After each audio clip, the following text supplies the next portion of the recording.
தற்போதைய அண்மை செய்தியை பார்த்துக் கொண்டிருக்கிறோம். பள்ளிகளில் சாதிய பாகுபாடு தொடர்வதாக முன்னாள் நீதியரசர் சந்துரு அறிக்கை தெரிவித்திருந்த நிலையில் தற்போது அதில் தனக்கு உடன்பாடு இல்லை என சென்னை உயர்நீதிமன்ற மதுரை கிளை நீதிபதி சுப்பிரமணியன் கருத்து தெரிவித்திருக்கிறார். இத்தொடர்பான கூடுதல் விவரங்களோடு இணைகிறார் நம்முடைய செய்தியாளர் கருணாகரன். விவரங்களை பதிவு செய்யலாம். நீதிபதி சுப்பிரமணியனுடைய கருத்து என்ன?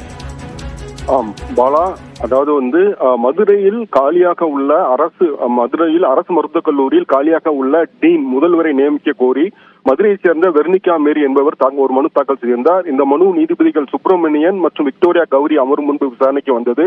அப்பொழுது கடந்த முறை விசாரிக்க வந்த பொழுது பதிலளிக்க உத்தரவிட்டிருந்தார். இந்த முறை வந்த பொழுது மதுரை உள்ளிட்ட மாவட்டங்களில் காலியாக உள்ள அரசு மருத்துவமனை டீன்களை நியமிப்பதில் ப்ராசஸ் போயிட்டு இருக்கு, விரைவாக நியமனம் செய்யப்படும் என்று அரசு தரப்பில் கூறப்பட்டது. இதைத் தொடர்ந்து நீதிபதிகள் அரசு மருத்துவமனைகளில் பல மாதங்களாக டீன் நியமிக்கப்படாமல் உள்ளது. ஆனால் ஓய்வு பெற்ற நீதிபதி தலைமையில் ஆன்லைன் ரம்மியை தடை செய்வதற்கு குழு அமைத்தீர்கள். அவர் குறிப்பிட்ட காலத்திற்குள் 12,000 சாட்சிகளிடம் விசாரணை செய்து அறிக்கை அளித்தார். அதையும் ஏற்றுக்கொண்டீர்கள். உடனே